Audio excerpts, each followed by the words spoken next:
Yes. Berita seorang bayi meninggal dunia setelah menjalani operasi persalinan di Rumah Sakit Umum PD Jaya menjadi viral di media sosial. Ya, terkait dengan berita tersebut, Saudara Direktur Rumah Sakit Umum PD Jaya mengakui masih banyak kelemahan dan juga kekurangan baik dari segi pelayanan dan juga fasilitas di rumah sakit tersebut. Sebelumnya, seorang pasien hendak melahirkan di Rumah Sakit Umum PD Jaya pada hari Sabtu. Namun setelah dirawat selama 2 hari, pasien dengan diagnosa medis harus menjalani operasi karena sudah mengalami tanda-tanda melahirkan.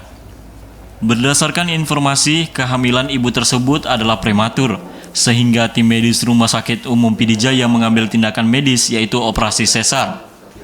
Operasi tersebut berjalan lancar. Bayi yang dilahirkan merupakan laki-laki dengan berat badan 2,6 kg. Bahkan dokter anak yang menangani tindakan operasi tersebut sudah melakukan VCT 2 kali secara manual. Mengingat di Rumah Sakit Umum PD Jaya belum memiliki tabung penunjang untuk penanganan bayi yang melahirkan secara prematur. Kalau kita lihat itu gagal napas, jadi artinya istilah lain asfiksia.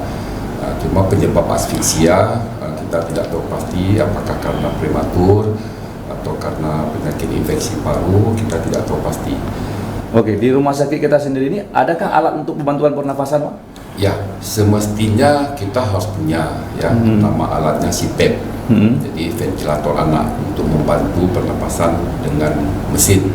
Ya, tapi kita saat ini kita punya CPAP yang sudah lama yang tidak berfungsi lagi.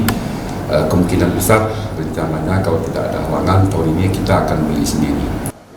Sementara Direktur Rumah Sakit Umum PD Jaya, Dr. Fajriman menyebutkan, hingga saat ini masih banyak kelemahan terutama tenaga spesialis anak. Selain itu, peralatan perlengkapan medis khusus untuk fasilitas anak masih sangat minim. Terkait hal tersebut, dirinya mengatakan untuk tahun depan peralatan tersebut akan dilakukan pengadaan. Dari PD Jaya, Hasbi, TVRI melaporkan.